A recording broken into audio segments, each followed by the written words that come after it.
ہمارے اپنے جھمیلے کم ہیں. آپ یہ دیکھیے کہ ہر روز ایک شورش ہے، ہر روز ایک تشدد ہے، ہر روز کہیں پولیس گردی ہے، کہیں فوج گردی ہے، کہیں دہشت گردی ہے. ہمیں اپنے علاوہ کہیں دیکھنے کی فرصت کہاں ملتی ہے؟ اور فرصت ہو بھی تو ہم اپنے ملک سے باہر کا بھی منظر وہی دیکھتے ہیں جو ہمیں دکھایا جاتا ہے. یعنی وہ منظر جو ہمارے کام کا نہیں ہوتا یا ہمارے کوگنیٹو بایس کا نہیں ہوتا، ہم اس پر نظریں بھی نہیں دوڑاتے. لیکن میں نے سوچا کہ بنگلہ دیش، اس سے ہمارا تعلق ہے، تاریخی بھی اور حالات کے اعتبار سے بھی، تو سوچا کہ اس پر بات ہو. تو میں چاہتا ہوں ذرا بنگلہ دیش کے موضوع پر نہ صرف یہ کہ اس وقت صورتحال کتنی خوفناک ہے اس پر بات ہو، بلکہ تھوڑا سا پس منظر میں جا کے آزادی، غلامی اور پھر آزادی کی بحث بھی میں آپ سے چھیڑ لوں. کیونکہ آپ بھی آزاد ہوئے ہیں ہندوستان سے اور وہ بھی آزاد ہوئے ہیں آپ سے. دیکھنا یہ بھی ہوگا نا کہ کون کتنا آزاد ہوا ہے. تو صاحب اس وقت سب سے پہلے جو حالات ہیں وہ یہ ہیں کہ آج بنگلہ دیش میں مکمل کمیونیکیشن بلیک آؤٹ ہے. یعنی تمام ڈیٹا سروس بند ہے، تمام موبائل سروس بند ہے، تمام موبائل ڈیٹا سروس بند ہے، انٹرنیٹ بند ہے، کالز بند ہے، ایس ایم ایس کچھ نہیں چل رہا. ایسا کیوں ہے؟ ایسا اسٹوڈنٹس کے اس پروٹیسٹ کی وجہ سے ہے جو پچھلے کچھ روز سے جاری ہے. گو کہ جاری تو وہ ایک ماہ سے ہے، لیکن پچھلے ایک ہفتے سے وہ تشدد اس میں عنصر آ گیا ہے. پیر سے لے کے اب تک 100 سے زیادہ لوگ ہلاک ہو چکے ہیں اور کئی سو درجنوں، یعنی سمجھے کہ کئی سو زخمی ہوئے ہیں. یہاں 3 فریق ہیں، ایک تو پولیس ہے، ایک ہے مظاہرین، اور تیسرے وہ مظاہرین جو حکومت کے حامی ہیں وہ بھی. یعنی اسٹوڈنٹ جو مظاہرہ کر رہے ہیں اور پھر ان کے خلاف حکومت کی طرف سے چھوڑے گئے اسٹوڈنٹس بھی ہیں اور پولیس بھی ہے. سو مجموعی طور پر یہ ہے حالات. بلکہ مزے کی بات ہے کہ پیر کے دن تو جو جھگڑے ہوئے تھے اس میں پولیس والے حکومتی جو معاونت والے حکومت کے حامی طلبہ ہیں ان کے حملوں سے زخمی ہو گئے تھے. خیر، اہم بات یہ ہے کہ اس وقت حالات بہت کشیدہ ہیں. لیکن کیوں ہیں؟ پچھلے ایک ماہ سے طلبہ وہاں پر احتجاج کر رہے ہیں کہ ملک میں جو کوٹا سسٹم ہے اس میں وہ حصہ جس میں طے ہے کہ جنگ آزادی 1971 میں لڑی گئی پاکستان سے، جو جنگ جیتی گئی، اس میں ایسے تمام افراد جو اس جنگ میں شامل تھے، بنگلہ دیش کے اصول کے مطابق یا قانون کے مطابق ان کو 30% جو اعلیٰ ترین سرکاری نوکریاں نکلتی ہیں وہ ان کے اہل خانہ کو ملتی ہیں. یہ مظاہرین کہہ رہے ہیں کہ یہ ختم کرتے ہیں. تیسری نسل ہے اب، 71 سے لے کے اب تک کوئی تیسری چوتھی نسل ہے. کب تک چلے گا یہ سسٹم؟ 2018 میں ایسے ہی بہت شدید لہر چلی تھی اور اس وقت اس کو روک دیا گیا تھا. لیکن پچھلے ماہ بنگلہ دیش کی جو اعلیٰ ترین عدالت ہے اس نے اسے دوبارہ بحال کر دیا اس کوٹا سسٹم کو، اور وہاں سے پھر یہ جھگڑے شروع ہوئے. اس وقت حسینہ واجد اس کے حق میں ہیں. وہی کہتی ہیں کہ جنگ آزادی میں جو شامل ہوئے ہیں ان کے اس ملک پر احسانات ہیں، اور وہ احسانات اس طرح چکائے جا سکتے ہیں کہ ان کے اہل خانہ کو ملازمتیں دی جاتی رہیں تاکہ یہ جو ان کے لیے ہماری رسپیکٹ ہے وہ ظاہر ہو. لیکن وہی ان کا بقول، ان کا حسینہ واجد کا کہنا ہے کہ ان کا تعلق کسی بھی جماعت سے ہو ان کو یہ ملازمتیں ملنا چاہیے. لیکن اصل میں معاملہ ہے نہیں ایسا. اصل میں معاملہ جو مظاہرین کہہ رہے ہیں وہ یہ ہے کہ 1971 کی جنگ آزادی میں جو لوگ شامل ہوئے ان میں زیادہ تر عوامی لیگ کے لوگ تھے، اور یہ ملازمتیں بھی عوامی لیگ کے ہی لوگوں کو مل رہی ہیں. یعنی شیخ حسینہ واجد اس قانون کو اپنی جماعت کی مضبوطی اور اقتدار پر اپنے قبضے کو مضبوط رکھنے کے لیے استعمال کر رہی ہیں. اس لیے ان کا کہنا یہ ہے کہ اس کو ختم کر دیا جائے. یاد رکھیے گا کہ اسی کوٹا سسٹم میں خواتین کے لیے کوٹا بھی ہے، اسی کوٹا سسٹم میں معذوروں کے لیے کوٹا بھی ہے، اور مظاہرین خواتین کے لیے یا معذوروں کے لیے کوٹا کی ختم کرنے کی بات نہیں کر رہے. وہی کہہ رہے ہیں کہ وہ جو جنگ آزادی والے لوگ ہیں ان کی تیسری چوتھی نسل کو آپ اعلیٰ ترین نوکریاں دے رہے ہیں وہ بند کر دیں. یہ ہے کہانی.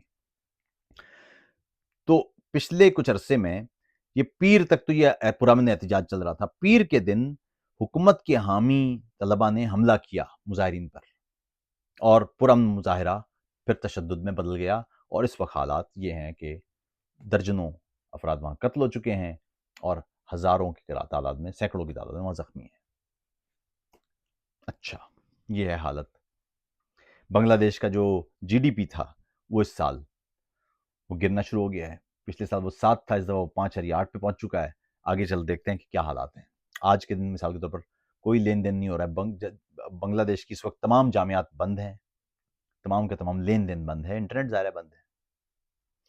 تو یہ ہے حالت۔ اب آپ چلتے ہیں ذرا 1971 کی طرف، کیونکہ آج یہ جو سب سے زیادہ ہلاکتیں ہوئی ہیں یہ ڈھاکہ یونیورسٹی میں ہوئی ہیں، اور یہ ٹھیک ڈھاکہ یونیورسٹی وہی ہے جو پاکستان سے آزادی کے لیے یہاں پروٹیسٹ ہوئے تھے۔ 1952 میں اسی ڈھاکہ یونیورسٹی میں طلبہ نے مظاہرہ کیا تھا کہ بنگلہ دیش میں یا بنگال میں تب بنگالی زبان ہونا چاہیے، قومی زبان، اردو قومی زبان نہیں ہونا چاہیے، اردو رابطے کی زبان ہونا چاہیے۔ یہ ان کا پروٹیسٹ تھا، جس پر براہ راست سیکورٹی فورسز نے گولیاں ماری تھی۔ ظاہر ہے اس وقت سیکورٹی فورسز پاکستان کی تھیں، اور انہوں نے اسی طرح لوگوں کو، نوجوانوں کو مارا تھا، اور یہ پھر جو مظاہرے ہیں یہ شدت میں بدل گئے تھے۔ بائی دا وے، دنیا بھر میں جو عالمی مادری زبان کا جو عالمی دن منایا جاتا ہے وہ جو 21 فروری 1952 کے جو مارے جانے والے لوگ ہیں ان کی یاد میں ہے۔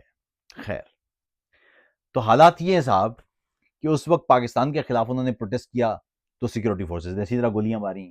آج وہ اپنے ملک میں پروٹیسٹ کر رہے ہیں تو بنگال کی سیکورٹی فورسز بھی ان کو اسی طرح مار رہی ہیں۔ اس وقت تشدد کا حال یہ ہے، جو وہاں سے فوٹیج مل رہی ہے، کہ براہ راست گولیاں مار کے زخمیوں کو سڑکوں پہ پھینک رہے ہیں اور ہسپتالوں میں بھی لے کے جا رہے ہیں۔ ایسی فوٹیج بھی ہیں۔ اہم بات لیکن یہ ہے کہ اگر حالات اور خراب ہوں تو یہی سیکورٹی فورسز مزید کیا کریں گی؟ وہی کریں گی نا جو پاکستانی فوج وہاں کرتی رہی ہے۔ چلو ویسا نہیں کریں گی تو اس جیسا کرے گی کچھ۔ اہم بات یہ دوستوں کہ آزادی کسے کہتے ہیں؟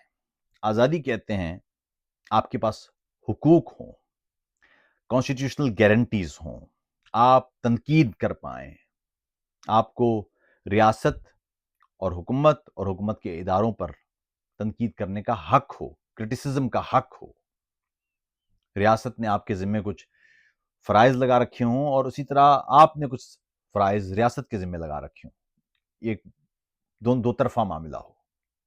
اگر ایک ایسا معاملہ آ جائے کہ میں کسی آزاد ریاست میں ہوں اور میں مظاہرہ نہ کر سکوں پرامن، میں تنقید نہ کر سکوں، اس وقت تو پاکستان کی حالت بھی ایسے ہی ہے، کسی سیاسی جماعت پر آپ تنقید نہیں کر سکتے۔ آپ نون لیگ پر تنقید کر لیں، یا آپ زرداری صاحب پر تنقید کر لیں، یا آپ عمران خان پر تنقید کر لیں، تو حالت آپ وہ لگے گا کہ جیسے کوئی ذاتی بات، آپ پر ذاتی جملے شروع ہو جائیں گے۔ ابھی ان دنوں آج کے دن وہ انجینئر مرزا صاحب، اس کے خلاف پورا ٹرینڈ چل رہا ہے کہ ان کی ہمت کیسی ہوئی کہ انہوں نے کہہ دیا کہ عمران خان اگر باہر آئے تو عدم استحکام پھیل جائے گا۔ تو اہم بات یہ ہے کہ آزادی کیا ہے پھر اگر ایک جمہوری جماعت ہو؟ اب حالت یہ ہے بنگلہ دیش میں پچھلے 20 سال سے حسینہ واجد اقتدار پر قابض ہیں، اور انہوں نے ریاست کی مشینری کو پورے کا پورا استعمال کر کے تنقید کا گلا گھونٹ دیا ہے۔ کوئی تنقید نہیں کر سکتا، بلکہ عالمی رپورٹس ہیں کہ وہاں جو رینجرز ہیں، نیم فوجی دستے ہیں، ان کو باقاعدہ طور پر ان کے عقوبت خانے ہیں، ٹارچر سیلز ہیں، جس کے اندر ریاست پر یا حکومت پر تنقید کرنے والے شخص کو پکڑ کے لے جایا جاتا ہے اور تشدد کا نشانہ بنایا جاتا ہے۔ خود ریاست شامل ہے۔ پھر اس کا مطلب ہے فوج کو بھی، آج دیکھیں نا، فوج بھی بنگلہ دیش کی سڑکوں پر نظر آ رہی ہے گشت کرتی ہوئی، اور حکم ہے کہ جو باہر نکلے گولی مار دی جیسے۔ تو حالات یہ ہیں صاحب۔ کہنے کا مطلب یہ ہے کہ یہ ہے اگر آزادی تو پھر آزادی تو نہیں ہوئی۔ 1971 میں اس لیے آزادی لی تھی آپ نے کہ آپ تنقید بھی نہ کر سکیں، آپ بات بھی نہ کر سکیں، اور آپ کو جو جائز اور پرامن طریقے سے آپ باہر نکلیں تو آپ کو اس طرح گولیاں ماریں۔ یہ سوال ہے بنگال کے لوگوں کے لیے، اور یہ سوال پاکستان کے لوگوں کے لیے بھی، کہ آپ نے 1947 میں اس لیے آزادی لی تھی کہ آپ پرامن احتجاج کے لیے نکلیں اور آپ کو اس طرح سے سیکورٹی فورسز گولیاں ماریں۔ تو اہم بات دوستو یہ ہے، سیکھنے کی بات کیا ہے؟ سیکھنے کی بات یہ ہے کہ بنگال میں آپ علیحدہ تو ہو گئے آپ پاکستان سے، جس طرح پاکستان ہندوستان سے الگ ہوا، لیکن آزاد نہیں ہوا۔ آزاد تو تب ہوگا جب ایک فرد کو اپنے حقوق میسر ہوں گے، کانسٹیٹیوشنل گارنٹیز پر عمل درآمد ہو رہا ہوگا، ریاست کے محکمے اور ریاست کے ادارے ریاست کے کانسٹیٹیوشن کے نیچے کام کریں گے۔ اس سے تو بہت دور ہیں۔ تو اب پاکستان میں جو علیحدگی پسند لوگ ہیں، جو چاہتے ہیں کہ پاکستان سے علیحدہ ہو جائیں، ان کے لیے بھی سوال ہے کہ بنگال کے لوگوں نے آزادی نہیں لی، علیحدگی لی ہے۔ سوال یہ ہے کہ آپ کو علیحدگی سے پہلے کیا آزادی کی لڑائی نہیں لڑنا چاہیے؟ آپ جب یہ طے کر لیں کہ آپ آزادی کی لڑائی جیت گئے ہیں، تب آپ بے شک علیحدہ ہو جائیں۔ اگر بلوچستان کے لوگوں کو ان کے جائز آئینی حقوق ملنا شروع ہو جائیں اور پھر وہ طے کریں کہ وہ پاکستان کے ساتھ نہیں رہنا چاہتے، تو بہت اچھی بات ہے۔ لیکن اگر وہ آج پاکستان سے علیحدہ ہو جائیں تو آزادی کی لڑائی تو انہیں پھر بھی لڑنا پڑے گی، وہاں پر ایک نئی کہانی ان کے سامنے ہوگی۔ اس لیے میں ذاتی طور پر میں تقسیم کے خلاف رہتا ہوں۔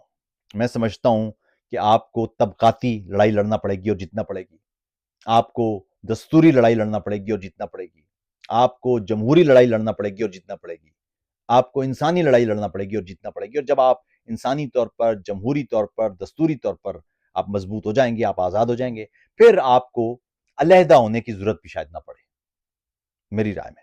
آپ کی رائے کیا ہے؟ آپ آزادی اور علیحدگی کو کس طرح دیکھتے ہیں؟ کمنٹ میں بتائیے۔ شکریہ۔